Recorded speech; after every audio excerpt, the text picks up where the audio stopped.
Boxing King Media in association with Boxro. Dev SAHNI. Dev, I'm not going to mention your suit because everyone's going on about how much you might be sweating underwear all the way under that suit. So let's talk about the fight. Hamza SHEERAZ, let's start off with him, the main event. What a performance and what a statement. Yeah, look, it was a big statement. The statement is that he's got tremendous knockout power. The statement is also that he is learning. He's 23 years old. There's a reason he's Young Boxer of the Year. You see that he rushed in a little bit and then got knocked down himself. It was a learning fight, but I learned that he can knock people over with a jab. So he's going places.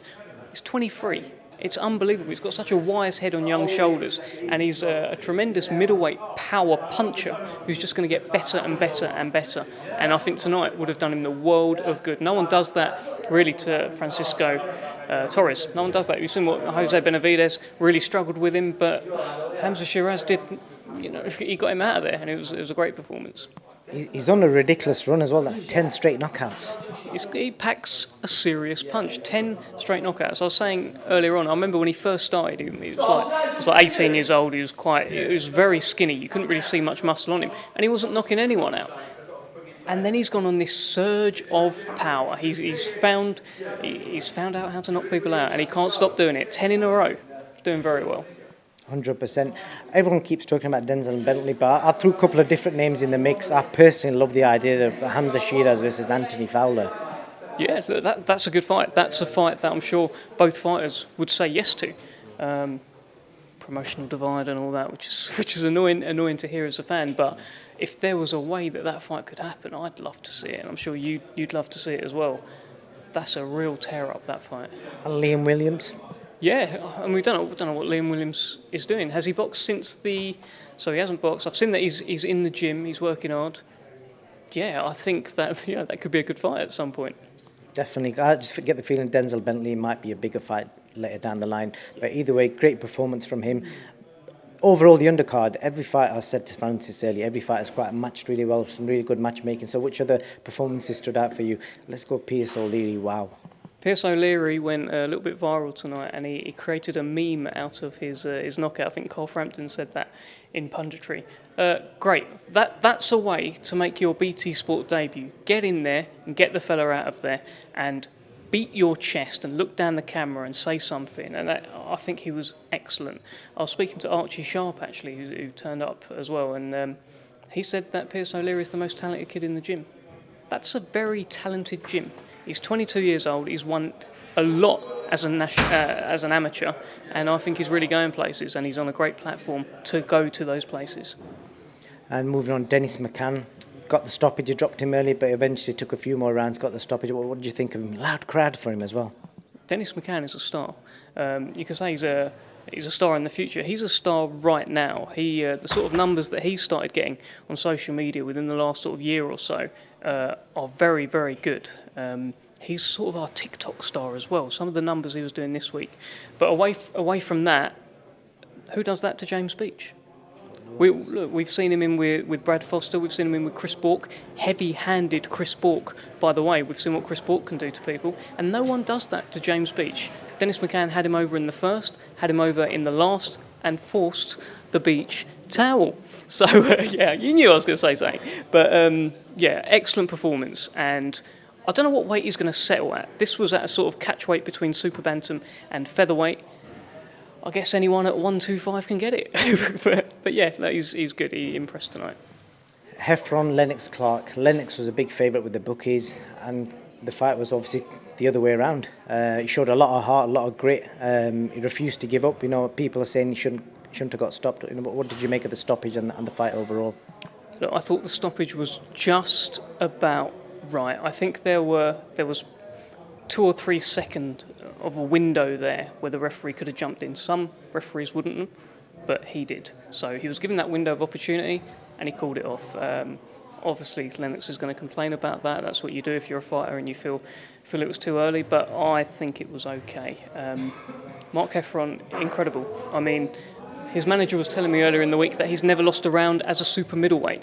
And then if you start looking at that and then looking down his record, and the losses of course come at middleweight, maybe the bad performances are coming at lower weights. at this weight, he is a monstrous puncher. He was hurting a very durable guy in there in Lennox Clark. Not just durable, but he's one of the best in the country, is Lennox Clark. He was hurting him multiple times.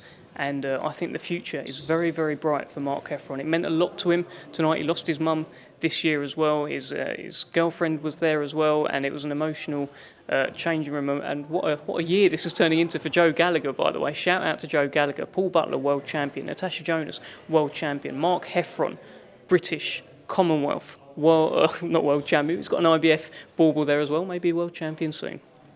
Definitely, man. I think you kind of done Joe there, proud there, because you could see the game plan that they had. Heffron clearly followed the game plan, the right uppercut, right hooks, everything worked down to a T. Quick mention on the guys on the prelims, loads of prospects, some getting tested. Masood Abdullah got a big step up in his 5th fight. Yeah, look, the fellow he was fighting was no mug. He was 3-0. He'd been in with Galal Yefai in the amateur days. He clearly came to fight.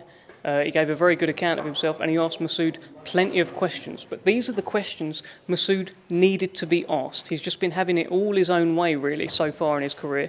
This time someone was punching back. This time someone was not wilting immediately under his pressure, and it will do him the world of good. I don't know what it's going to tell him about his weight. This was him trying to get down to Super Bantam. Has Super Bantam taken some of his power away? I don't know. They'll have to do a bit of a debrief, him and Steve Broughton, and see where they sit. But the future again is bright for Masood Abdullah. You know what I find interesting about today's card? You've had a Bengali fighter with Bengali heritage, Afghanistan heritage. You got Pakistani heritage.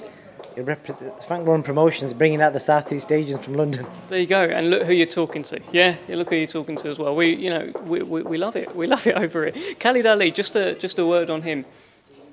It was a really good knockout that he got today. Des Newton, he's normally fairly durable. You have to really have something about you to get him out of there. Sam Noakes has managed to do it in the past. So he sort of dropped his hands and started goading Khalid, and Khalid was like, yeah, all right then, and then knocked him out.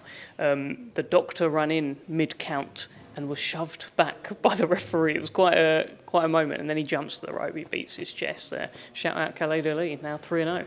What was that about with the doctor jumping? Because I read that on Twitter somewhere. So Des Newton appeared to be out. The referee was counting over Des Newton and was counting, not waving it off. The doctor maybe thought that it had been waved off, so rushed to his attention.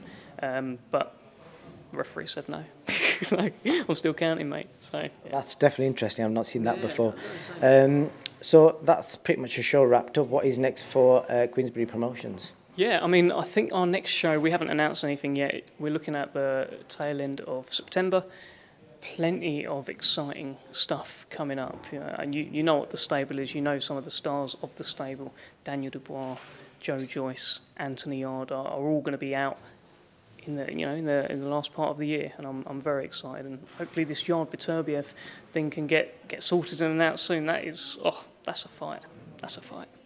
I hope, well, this arena might be too small for it, but what an atmosphere you'd get here. But could you give us any ideas of potential, like the first big fight announcement that you guys are going to do for the next part? I actually don't know. I don't know. I'm about to go to Disneyland tomorrow, so I'm good. I'll let them crack on if they're going to do an announcement. But I'm not sure what the next one will be. Is that Florida or France? No, Florida. So I'm doing it. Just me and the missus. Bit of Disneyland.